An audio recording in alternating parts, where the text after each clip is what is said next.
Bom dia, galera!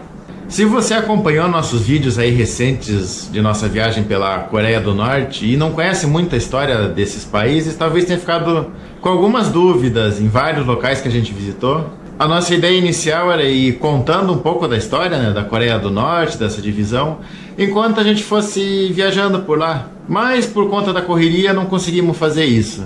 Então a gente decidiu fazer esse vídeo aqui de uma forma bem resumida, tá? Não é uma aula de história, é só para vocês entenderem os conflitos que acontecem por lá. E se você chegou agora no canal e quer conhecer mais sobre a Coreia do Norte, não deixe de conferir aí a lista de vídeos que a gente fez lá, que ficou bem legal. Mostramos um monte de coisa que não se vê muito por aí. Então, sem mais delongas, solta a vinheta. Não tem vinheta ainda. A Coreia, que hoje é dividida em norte e sul, fica ali na pontinha da China, uma pequena fronteira com a Rússia, e é uma região bastante rica em minérios, mas pobre em terras férteis. Para vocês terem uma ideia, só aí cerca de 14% dessa região é de terras férteis. E guardem bem essa informação porque é importante. Agora, voltando aí, há muitos séculos atrás, essa região era governada por 3 reinos. Esses 3 reinos acabaram lá no século X se unindo em um só, chamado Goryeo, ou Koryo, que foi este reino que começou a moldar a cultura coreana. Foi aí que surgiu o idioma coreano, o povo coreano, o próprio nome Coreia veio de Koryo, e esse povo seguia bastante os ensinamentos do filósofo chinês Confúcio. Se você não conhece muito sobre ele, a gente fez um vídeo contando mais sobre o confucionismo. Se quiser assistir, só dá uma olhada aí na lista de vídeos do nosso canal, que tá lá. Mas um dos ensinamentos do Confúcio era que o povo devia seguir e confiar no seu líder, e em troca esse líder protegeria o povo. E essa ideia ajuda a explicar mais ou menos como é a situação da Coreia do Norte hoje. O reino de Koryo sobreviveu aí por mais alguns séculos, depois foi substituído pelo reino de Choson ou Joseon, mas continuou sendo basicamente a mesma coisa, o mesmo povo, a mesma cultura. E esse povo, por não ter uma força militar muito grande e ter uma região rica em minérios, volta e meia era invadida pela China, pelos mongols, pelo Japão. E com o tempo eles foram se enchendo o saco disso e decidiram, quer saber, ninguém mais vai entrar aqui. E se fecharam para o resto do mundo. E isso ajuda a explicar um pouco a cultura coreana. O Coreia do Norte ainda é um país bastante fechado, a Coreia do Sul já é aberta economicamente, mas a cultura coreana mesmo, o coreano às vezes é fechado em alguns pontos, conservador em certas atitudes. E isso vem dessa época, desses anos de isolamento. E não foi pouco tempo não, eles passaram mais ou menos 200 anos fechados, até que lá no século XIX as grandes potências do mundo chegaram lá, apontaram os canhões e disseram: ou vocês se abrem para o resto do mundo ou a gente vai meter bala. Os caras se abriram, obviamente, e pouco tempo depois o Japão invadiu a Coreia. Em 1910, todo o território da Coreia foi oficialmente anexado ao Japão, fazia parte do território japonês, e essa época foi bem tensa para os coreanos, porque os japoneses foram lá, escravizaram as pessoas, estupraram as mulheres, mandavam a galera para a frente de batalha durante a Segunda Guerra Mundial, tentaram acabar com a cultura coreana, as pessoas não podiam fazer suas celebrações, o idioma coreano deixou de ser oficial, começou a se ensinar japonês nas escolas, e até reuniões familiares eram proibidas nessa época, com medo de conspiração. E isso fez nascer várias revoltas, várias guerrilhas. Uma das pessoas que lutou bastante contra os japoneses foi um jovem chamado Kim Il-sung, que mais tarde a gente fala sobre ele de novo. Essa ocupação japonesa só acabou em 1945, depois que o Japão saiu derrotado da Segunda Guerra Mundial. Aí nesse momento, as duas grandes potências mundiais, Estados Unidos e União Soviética, olharam para a Coreia e falaram: que a gente vai fazer com vocês? Devolver para os coreanos? Claro que não, né? Foram lá, traçaram uma linha no meio do mapa, no chamado Paralelo 38, e disseram: metade de cima é da União Soviética, metade de baixo é dos Estados Unidos. Essa divisão foi feita sem consultar nenhum coreano e sem levar em consideração nada. Simplesmente olharam lá onde era metade do mapa e dividiram. Ou seja, teve Amigos ficaram separados, famílias foram divididas nessa hora. Muita gente perdeu para sempre o contato com seus familiares, mas as grandes potências não ligam muito para isso. Continuando, cada um colocou no poder seu ditador favorito. No caso da União Soviética, colocaram na Coreia do Norte aquele jovem guerrilheiro que eu mencionei, o Kim Il-sung, que é o avô do atual ditador. Pouco tempo depois, Coreia do Norte e Coreia do Sul ganharam sua independência e os dois lados reivindicavam o direito de governar sobre toda a península. E de certa forma os dois lados tinham razão, porque era o mesmo povo, a mesma cultura, o mesmo idioma, deveria ser uma coisa só. Só que nenhum queria entregar o poder para o outro lado, né? Então ficou aquele clima tenso, um querendo invadir o outro, até que em 1950 a Coreia do Norte decide invadir a Coreia do Sul.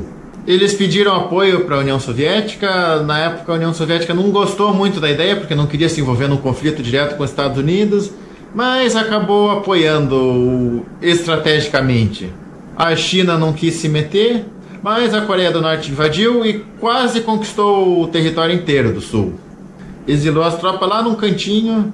E aqui eu abro um paralelo, porque a Coreia do Norte diz que quem invadiu primeiro foi a Coreia do Sul, que eles dispararam os mísseis lá e, em resposta a isso, a Coreia do Norte decidiu atacar o país. A gente só viu essa versão no Museu da Coreia do Norte, tá? Em nenhuma literatura que a gente pesquisou, a gente viu falar que foi a Coreia do Sul que atacou. Mas que seja, deixa aí o lado deles da história. Continuando. Quando a Coreia do Sul estava quase inteira dominada, os Estados Unidos e a ONU resolveram entrar em ação, enviaram soldados, tropas e conseguiram voltar até onde era a linha. Mas não pararam por aí, continuaram e quase invadiram a Coreia do Norte inteira. Nessa época, a Coreia do Norte foi bombardeada, a capital, Pyongyang, foi completamente destruída. E nesse ponto a China resolveu ajudar a Coreia do Norte e mandou suas tropas e a linha desceu de novo para onde era o paralelo 38. Essa guerra durou 3 anos, matou milhões de pessoas, algumas fontes falam de 3 milhões, algumas falam de 5 milhões. E não deu em nada, os dois lados saíram perdedores, porque continuou como era, só destruíram tudo, as estruturas e mataram as pessoas. Em 53 foi assinado uma trégua. Note que é uma trégua, não é um tratado de paz nem um fim da guerra. Oficialmente a guerra ainda continuou. Só que com essa trégua os dois lados pararam de se atacar. Foi construído a DMZ, que é a chamada Zona Desmilitarizada, que é uma zona de uma faixa de 4 quilômetros ao longo da fronteira entre os dois países, 2 quilômetros para cada lado. Nessa área, apesar de ser chamada desmilitarizada, é uma área com forte presença militar, só que limitaram aí a presença de armas, armamento pesado, essas coisas. Também não tem cidades, né, não tem civis aí. É basicamente uma área que fica um monte de soldado se encarando 24 horas por dia. E de alguma forma essa área deu certo. De lá para cá não houve nenhum conflito grande entre os dois lados. Daí para frente, cada Coreia tomou seu rumo, exerceu suas próprias políticas. Nos primeiros anos, a Coreia do Norte progrediu bastante, inclusive mais do que a Coreia do Sul em alguns momentos, mas permaneceu bastante fechada, né? Se negociava aí basicamente com a União Soviética e com a China. Na Coreia do Sul seguia ali também uma ditadura dura, cheia de repressão. Foi tendo aí uma série de golpes, sumia um general, caía, assumia outro. E foi só lá pela década de 70 que a economia da Coreia do Sul começou a se desenvolver mais. Ultrapassou, a da Coreia do Norte se estagnou nesse ponto. Em 80, a Coreia do Sul já começava a mostrar sinais de que se tornaria uma potência. Foi instalada a democracia. E na Coreia do Norte as coisas começavam a dar errado. Até que em 90 a bomba explodiu. A União Soviética caiu. A China comunista já não era mais tão comunista assim. E a Coreia do Norte, que tinha passado tanto tempo fechado, comercializando apenas com esses países, começou a ter problemas. Porque, como eu falei lá no começo, as suas terras são ricas em minério, mas são poucas terras férteis. Então eles estavam cheios de minério, não tinham para quem vender, porque não tinham presença no FMI em lugar nenhum, então ninguém queria comprar deles. Não tinham grandes plantações, então antes eles compravam comida dos países vizinhos, agora já estava mais complicado. Assolou uma fome geral, milhares de pessoas morreram de desnutrição.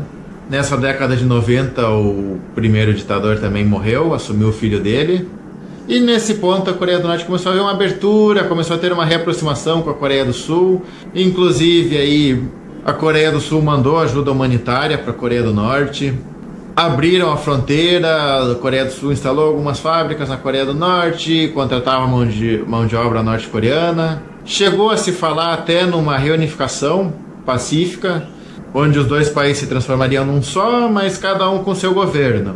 Mais ou menos como é hoje China, Hong Kong, Taiwan. Tudo se encaminhava para a paz. Só que essa paz não interessava para algumas grandes potências aí. Então, em 2003, o então presidente dos Estados Unidos, George Bush, teve a brilhante ideia de colocar a Coreia do Norte na lista de inimigos dos Estados Unidos. Outros dois inimigos eram Irã e Iraque. O Irã, os Estados Unidos sonham há décadas em invadir, mas nunca teve coragem de fazer. O Iraque, quem acompanhou a guerra, lembra que começou aquele papo de eles têm armas de destruição em massa. O Iraque falou, tá bom, aqui tá meus mísseis, destrói aí. E mesmo assim os Estados Unidos invadiram e arrebentaram com o país. E nesse ponto a Coreia do Norte falou, é? Aqui que vocês não vão invadir. E começou a investir pesado em armamento nuclear. Os laços que tinha com a Coreia do Sul se romperam.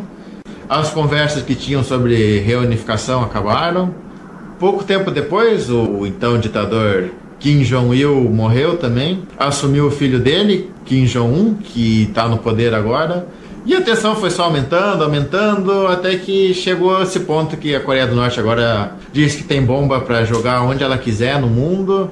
Até mesmo os Estados Unidos ficou um pouco com medo. O Trump tentou umas negociações aí que não deram certo.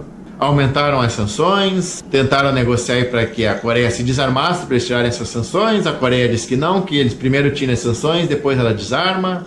E ninguém sabe qual vai ser o futuro dessa península. Uma paz nesse curto período de tempo me parece bastante improvável, porque a tensão nessa região é útil para várias grandes potências.